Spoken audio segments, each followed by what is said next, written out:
So now at this stage I've shown you how to find your character images, how to find the background images, how to manipulate the character images on the background images, and how to add text onto your pages. You know, you could go ahead now and you could create all the pages for your book. But I'm going to show you extra pages that you're going to need to put in your book. You know, if you've read a book before, you'll know that as soon as you open the book cover, you usually come to the title page, which usually has the name of the book, the author's name, and then you probably also find on the next couple of pages, it could be messages to maybe thanking somebody for helping that person out creating the book, or maybe a message to a loved one or something. Maybe the book is going to be dedicated to someone. And you usually find those first pages at the beginning of the book, and then you're kind of into the meat of the book. And then you also find at the end of the book, then there's usually a couple of pages which could be maybe referring to the next book the next book that the author has written and where to find it, or it could be maybe you know, a mention of their domain name, what website they're on, where to go maybe to find out more information, or maybe they might have information of where they are on social media or something like that. So you usually have all those kind of couple of pages at the front, the title, copyright, dedications, then you have the kind of main part of the book, and then you have the few extra pages at the end. So this is what we are going to have a look at today doing. What we are going to do is we're going to create just one or two, I'm going to show you one or two example pages that you can create. Now you can put in as many of these pages as you want, it's totally up to you. But I'm going to show you how easy it is to create one. So now Canva has updated the website there a couple of weeks ago, and they have changed some of the features. So it may be a little bit different in the previous videos. So that's why I actually redid this video here, just to make sure you had the most up-to-date layout of the dashboard on the Canva site. Now again, we are going to create a page. So in this case here, again, I'm going to create a design. So we're doing a custom design. So again, you have the same format as before. So I think it was actually 1 to 80 and 800. So the dimensions don't really matter in this case. I just want to show you these extra pages. I would refer back to the previous video where I have these dimensions right, but I think it is 280 by 800. So I'm just going to create this sample page now. And as always here, it's just going to load up. It's going to take a second to load here. But what I'm going to do is I'm just going to pause this video for a few moments just to let this page load up, and then I will go through how to create your extra pages. So as you can see here, I have gone ahead and I have created just an example of this would be page 1 in the book.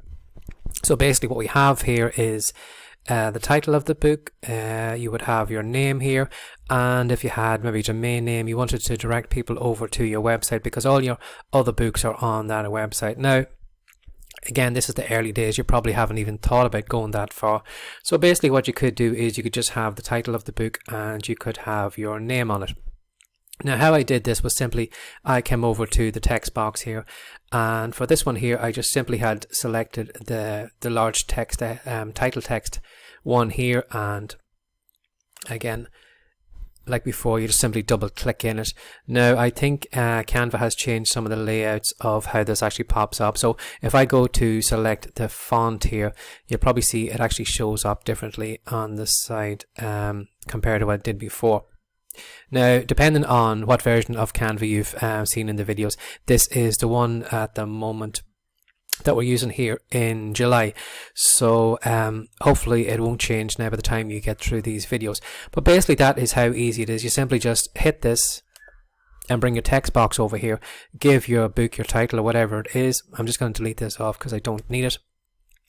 So I have my book title, I have my name, which is my author's name, put in here, and then I have this here. So another thing then too, I don't know if I showed you or not, a simple way of reproducing text. So say for example in the previous one where you had maybe text, speech bubble, or you had text on a page and you want to reproduce it again on the next page. It's very easy to do. You simply just select the text box and you just come up to copy, and it'll just reproduce it again, and then you can edit whatever you need to put in the new text box. So again, I'm just going to go back over here to the trash can just to get rid of it. So basically this would be the first page on your book. Now depending on how many pages you want to put in extra, you could create use the same template again for your second page, and this could be your dedication page.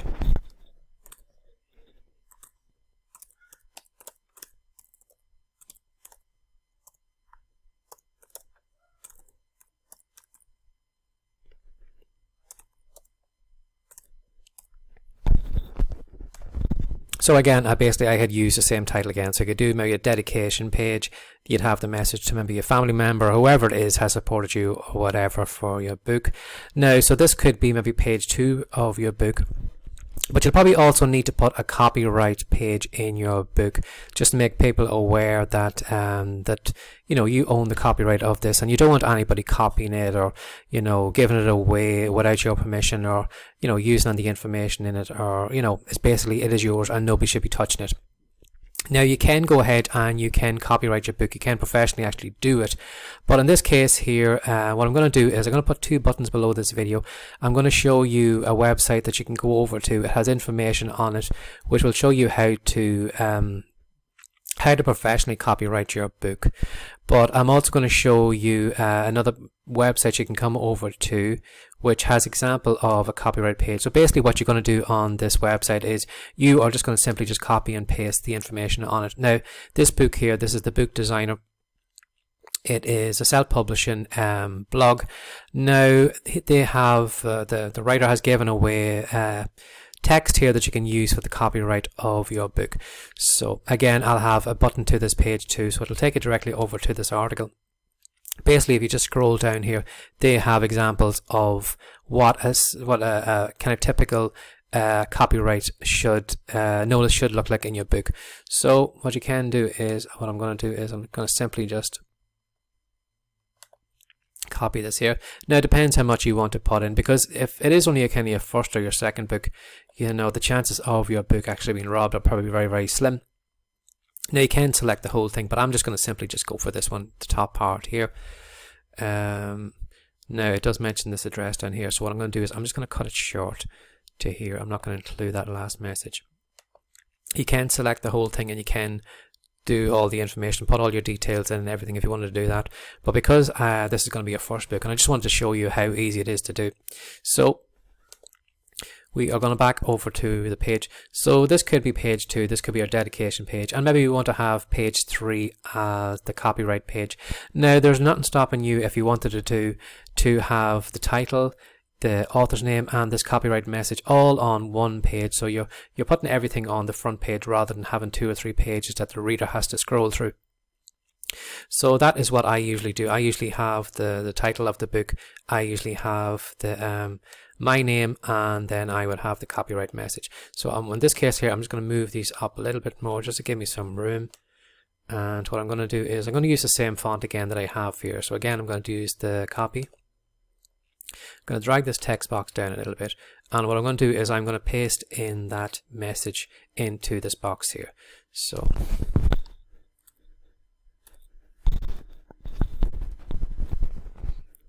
okay, so I just need to tidy it up a little bit, so I can move this up out of the way. I can move this here, and then I can move this up here out of the way. So it's just not covering my domain name. I'm going to bring that down a little bit out of the way. Bring this down here.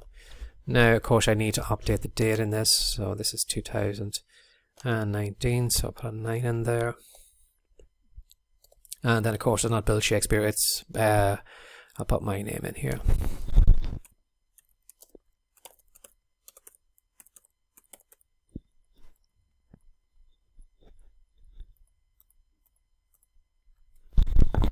Just hit the page here, and that is it all. So basically this could be your first page. If you wanted to put it all on one page, you'd have your book title, you'd have your name here, and then you would have your copyright message here, and then you'd have the domain name. So you can save yourself time, as I said, by not having your reader scroll through loads of pages. You can put it all on one page if you wanted to do that. And that would be maybe the first page of your book.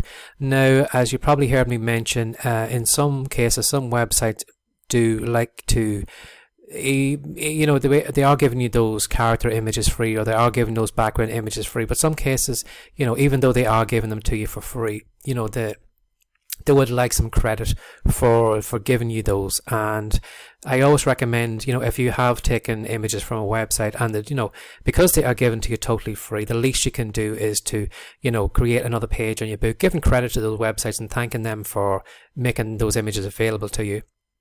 So again, what you can do then is you can save this page here. So in this case here, if I wanted to download it, you download it as a PNG or a JPEG. I always recommend when you are creating pages, always create, do it in two formats. So you always have the PNG or the JPEG, depending on, just in case something goes wrong, or you always have backup copies. So in this case, I would recommend maybe just downloading the two of these. So I would go ahead and I would download this. I could do it as a PNG, hit download, and I would also save it as a JPEG as well, hit download. So I always have a backup copy in the two different formats. Now, so that would be that page downloaded. Now I'm going to use the same template again just to re-edit it. So what I'm going to do is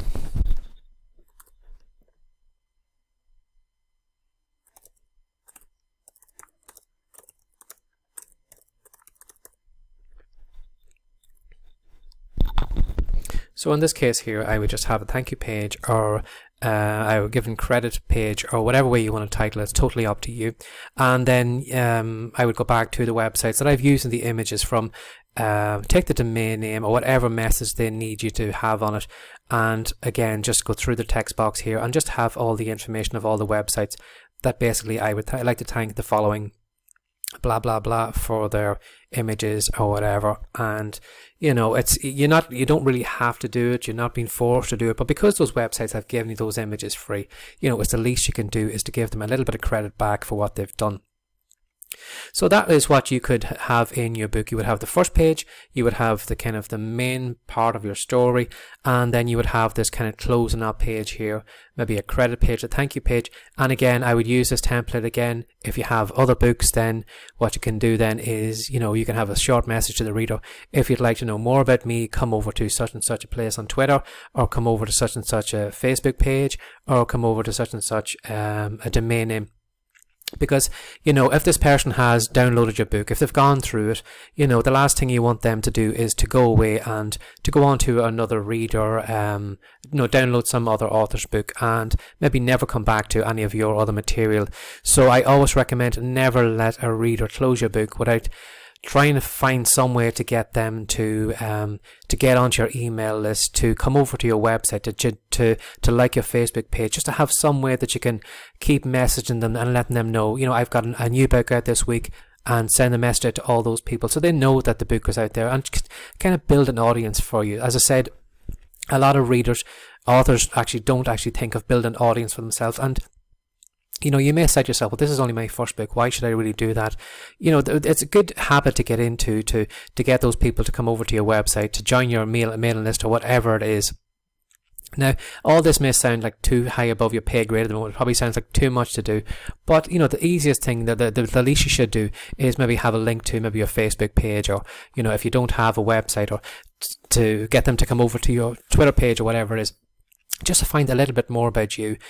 Try and get them to follow you in some way, so that you can always message them back, or you can let them know about any new books you have coming out. And that is what I would put into my book. I would have the beginning page, as I said, the kind of meat and potatoes of the storybook, and then the final last couple of pages were maybe a thank you, a credit page, and then a page where you just want your readers to find out more information about you. So I'll see you in the next video.